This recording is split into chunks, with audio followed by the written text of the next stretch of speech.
Hello friends, welcome back to the channel, or if you are new here, welcome. It is definitely harder to get out of bed on these cooler days, especially before the sun rises, but I have really been enjoying my mornings before the kids wake up, just being able to get the fire going, continue it going from overnight, and enjoying a nice warm cup of coffee with the twinkling lights. It just feels so cozy. And honestly, that is pretty much my daily rhythm throughout these colder months is just coziness, bringing cozy into the house and maintaining it throughout the day. We make a lot of soups, we make a lot of baked goods, and we like to cozy up with the fire, just keep things cozy in the house. It's still very, very early and I have to be quiet because my kids are still actually sleeping. The sun just came up and I had to restart the fire. It had died down, but it is supposed to be very cold.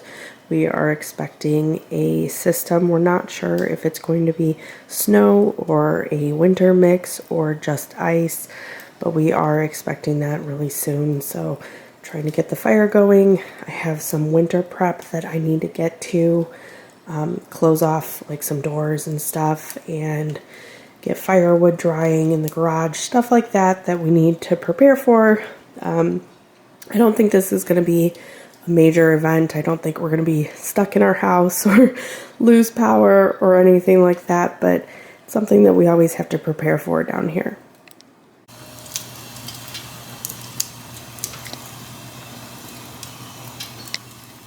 It's December 1st when I am recording all this. And so we start our advent calendar today, and I'm doing something a little different this year, which I'm actually really excited about. It gets really difficult to fit like all the candies and stuff in here. So I'm always trying to figure out like how to do it every year.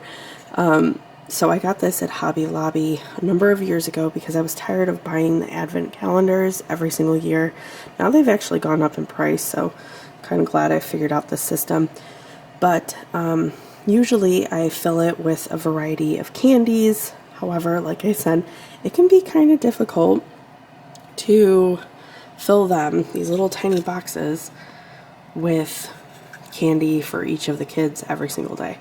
So in order to change things up, I'm so excited about this. So I did like little pieces of paper, and they have little scavenger hunts to find their candy throughout the house. I figured it would be a little more fun like this, and then I can actually just keep these papers for next year if it ends up working out, but I think it will. So it just says, "Christmas is such a favorite of mine. You can find your first treat where you tell time." And so then I'll have it hidden. I have a kid that's actually waking up, so I can't really tell you, but as you can tell from the little hint, where it would probably be hidden. So anyway, I think that will be really fun to do this holiday season. So I'll let you know how that ends up going. A little bit of an update on the advent calendar now that we are a few days out from starting it, but the kids have absolutely been loving it. I'm so excited. This will definitely have to be like a new tradition of ours. It makes finding the candies so much more fun. And it's not just, opening the advent calendar, which they like to do, but this definitely steps it up a little bit.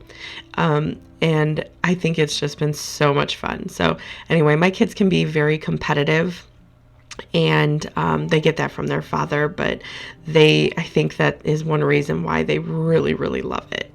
If you've been here a while, you may be just beside yourself because I am having warm coffee, and I hardly ever do that.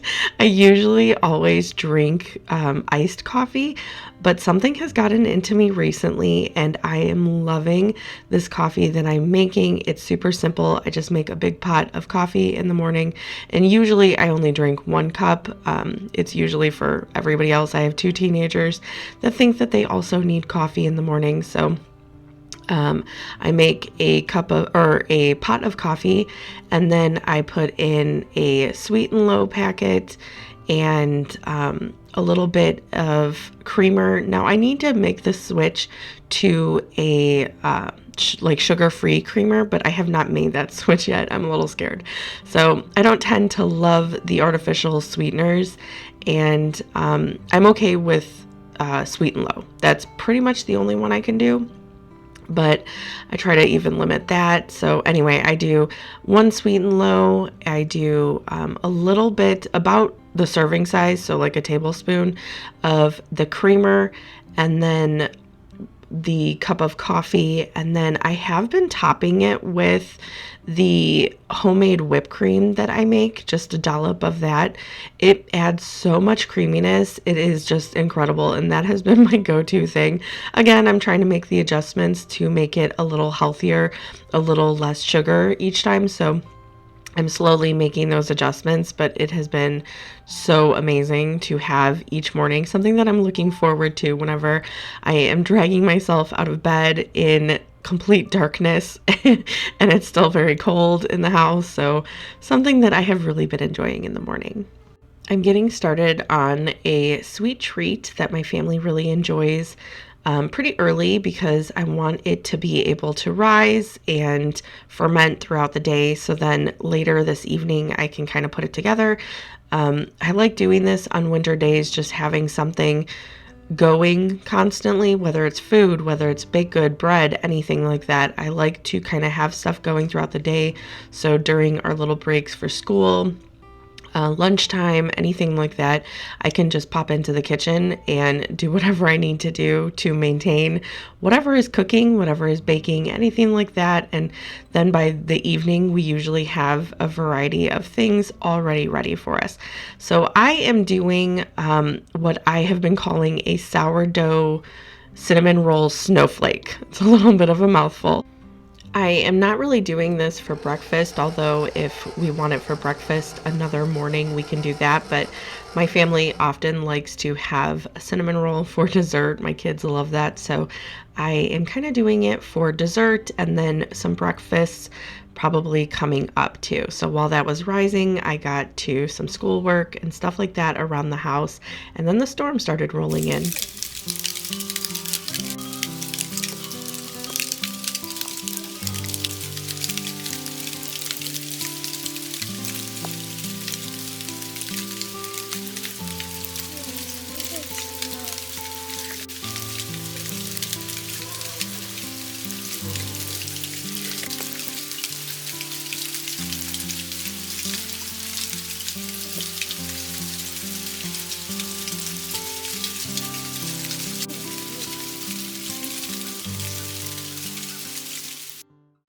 Everyone was so excited because this is the first snow, there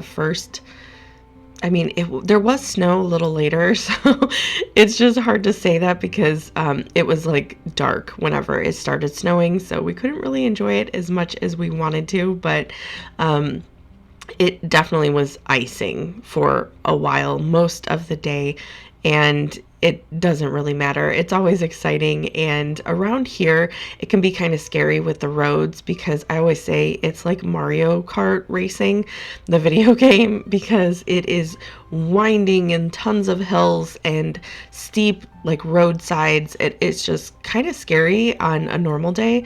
And when you're adding rain or freezing rain or snow or ice to that, it can definitely be very scary. So it's nice when you don't have anywhere to go like we did. We had nowhere to go, and we were able to enjoy it from inside the house or outside on the porch, and we were absolutely loving it.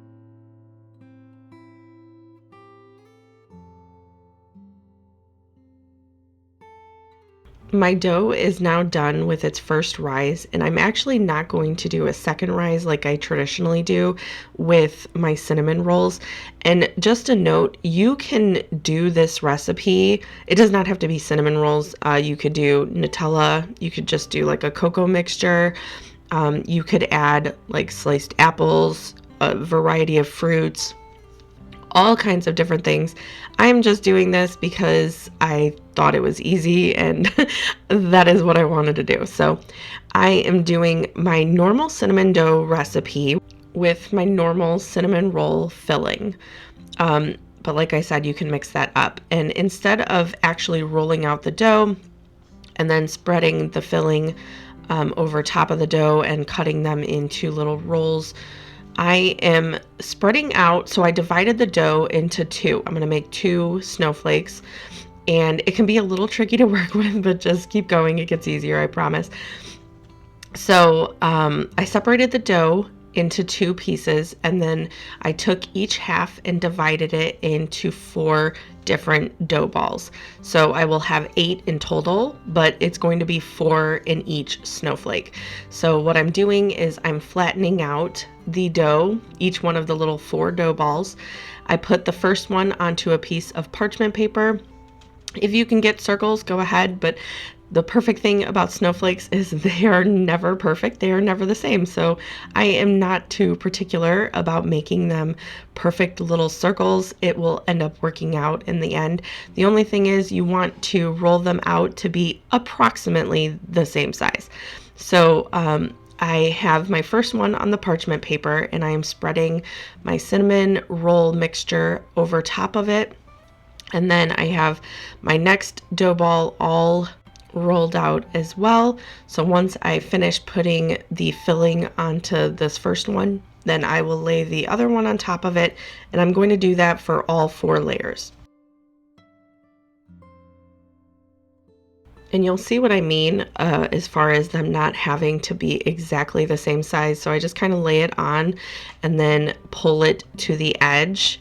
And then I kind of pinch the sides too, just a little, not much, but just so they stay. So it is not perfect, but it is good enough, and it turns out perfect. So it works out. And you'll just kind of continue this process until you have all 4 layers. The very top layer, you won't put any of the cinnamon sugar mixture on. So you'll only put it in between the different layers of the dough. And then we will cut it and roll it. And honestly, I feel like it is just as easy as doing normal cinnamon rolls. It's kind of fun and it has a little bit of a twist. So it's always fun to kind of switch things up, especially for the holidays. So that is what I'm doing here.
Now that we have all the dough stacked together, I'm going to cut it. You want to leave the middle portion intact, so you will not cut the very middle. And whenever you are kind of twisting it, you twist it up to the middle portion. So I like to cut it like this and make sure that I am cutting it exactly the amount of times that I need to. So you cut it into 4s, and then you divide each of that portion into 4. And then that is kind of how you'll twist things.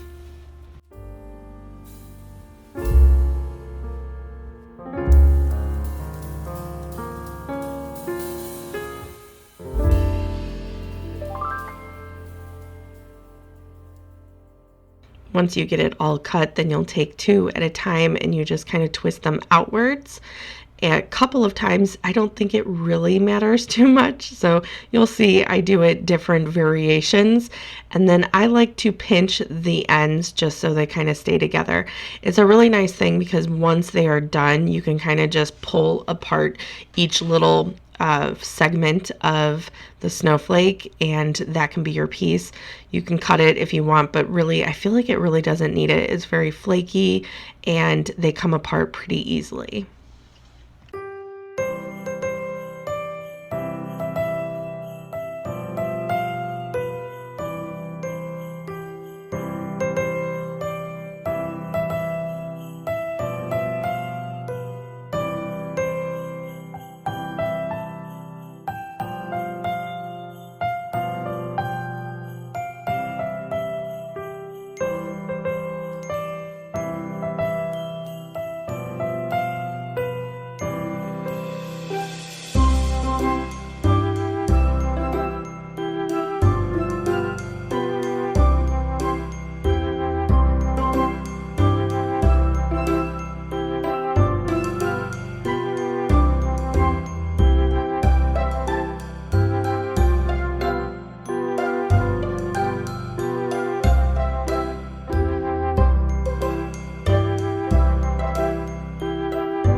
I transferred the snowflake, parchment paper and all to a baking sheet, and then I'll put that in the oven at 350 until it kind of starts turning golden brown on top.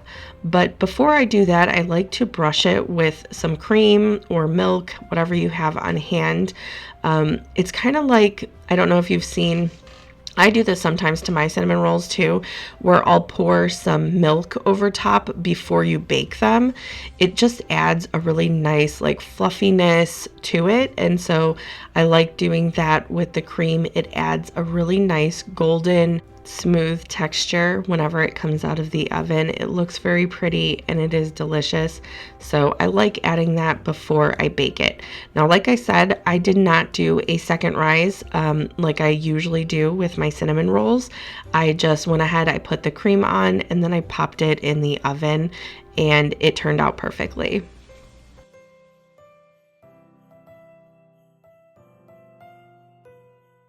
I'm doing the same process with the second batch of dough. So I did exactly the same as I did the first time, just kind of saving you all of that. And then I'm cutting it just like I did the last time. The only difference was I didn't make as much of the filling as I usually do. I'm not really sure. I think I got distracted, but so my top layer, as you can see, it's kind of separating a little bit, and that's because I added more brown sugar and cinnamon instead of actually having it like a filling where it was, I don't know how, like a paste. Instead of a paste, it was more of like a powder. And so it wasn't sticking as well, but it ended up working out just as good. It was just, I think I got distracted and didn't do as much as I was supposed to do. So the other layers, they were the normal mixture, but then the last layer that I did, it did not have enough of the filling. So I just substituted some brown sugar and cinnamon where we were missing any of the filling on the last layer. And the only difference was mixing it or twisting it like this. It was a little bit more of a challenge, but really not that big of a deal.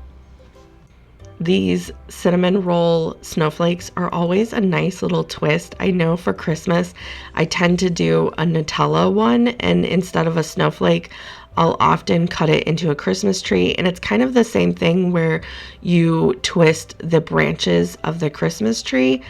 It turns out to be almost the same. It's just the shape of a Christmas tree, and I like doing it, and it ends up going over really, really well. We host for Christmas and my guests love it.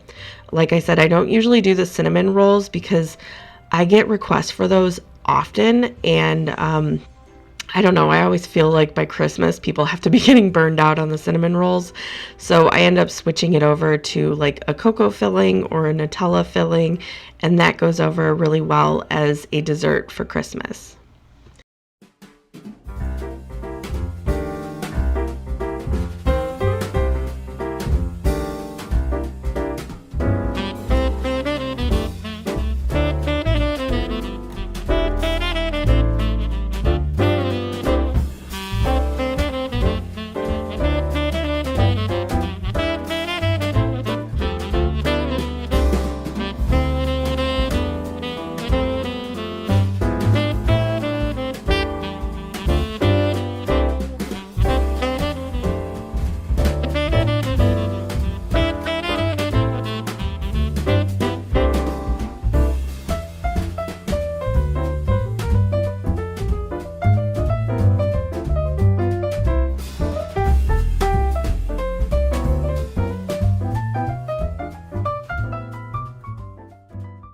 I'm finishing up this snowflake and then I will pop it into the oven. The other one is about ready to come out, so I'll pull that one out and you can see how it turned out. But it is still snowing or icing, whatever you want to call it, outside. It has been going all afternoon and it is still going now.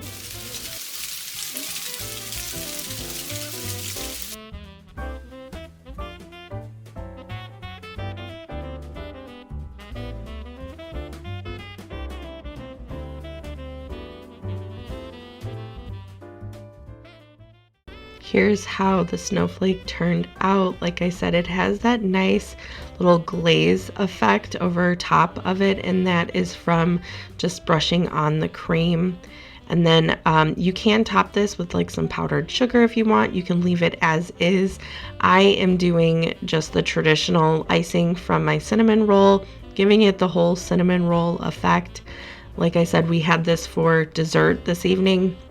And then we took the other one and we have that for breakfast in the coming days.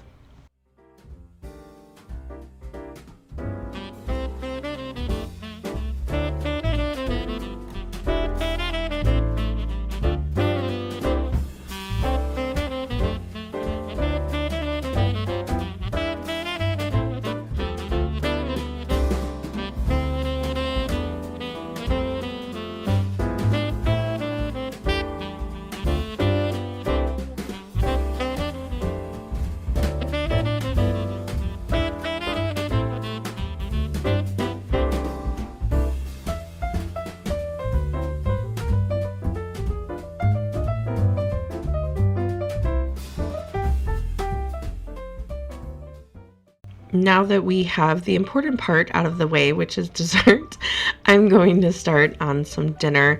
And if you know me, I refuse to put on the big lights. My husband, he'll be home soon, and he will put on the big lights. That's usually one of the first things he does, and we kind of tease each other about it. So anyway, for now, I love the ambiance of small lights and the candles going. It is one of my favorite parts about these cooler months. What I am doing for dinner is not something I usually do. I have done one or two on my channel before, but I don't know what it is. I think I've been spoiled with my mother's lasagna, and so I tend to not make them myself. She often will make one for me, like an entire family size one, and put it in the freezer and then give it to me whenever we see each other. So I usually will always have one of her lasagnas in the freezer that I could pull out, but I didn't, and I was just really craving lasagna. And my mom, I swear she has the best one. It's such a simple recipe, but it's my absolute favorite. I'm not even a huge lasagna fan, but hers is by far my favorite, and I love how simple it is. So that is what I'm making. I'm making my mom's version of lasagna tonight for dinner. I like how quick and easy it comes together. And I think the only difference was the pasta sauce. I used what I have on hand because I wasn't really planning on making this actually. So I used just this Hunt's traditional sauce, and that, I swear, is the difference. It was still very, very good, but it didn't taste exactly like my mom's, and I think this is why. She uses a different sauce. I'm not sure which one she uses. I'm gonna have to get that recipe, but just thought it sounded like such a good homey meal, perfect for one of these colder days.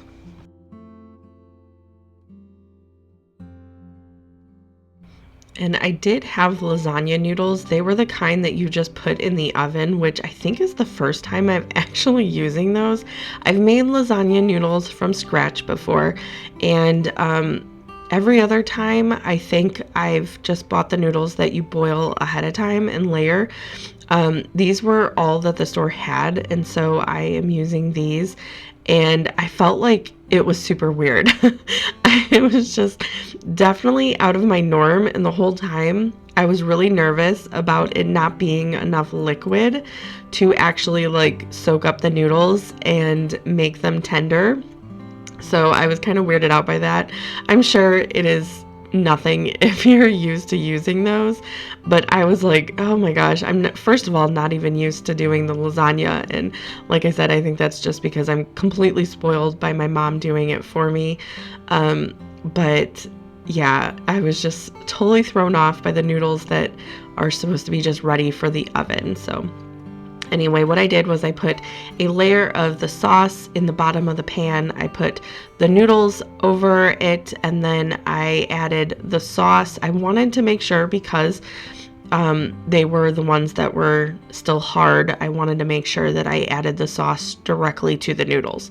So I did that, and then I layered it with some zucchini slices and cheese, and then I just continued with the layers. So then I put in more noodles, more sauce, then I did the zucchini slices and more cheese, and I just kept going until it was gone.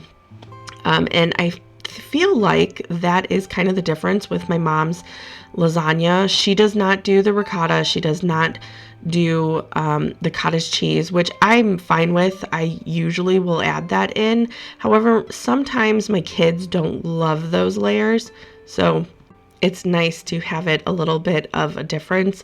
Another thing my mom always adds is the zucchini and the squash. I have never really had that in another lasagna recipe, but I have to say that is my absolute favorite part. I could have, I love zucchini and squash, and I could have them, like I've done zucchini noodles and made a lasagna out of just zucchini noodles instead of the lasagna noodles. And I love that. I know that's not for everyone, but one of my absolute favorite things in my mom's recipe are those added vegetables.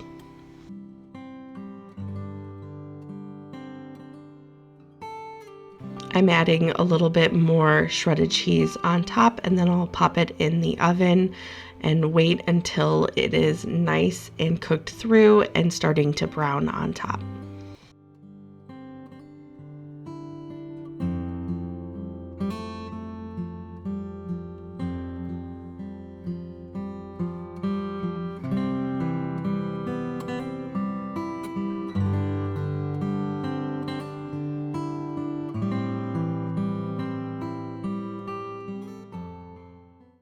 Here's how dinner turned out, but that is all I have for you today.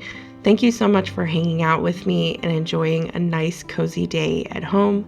I hope you have a wonderful rest of your day, and I'll see you in the next one. Bye.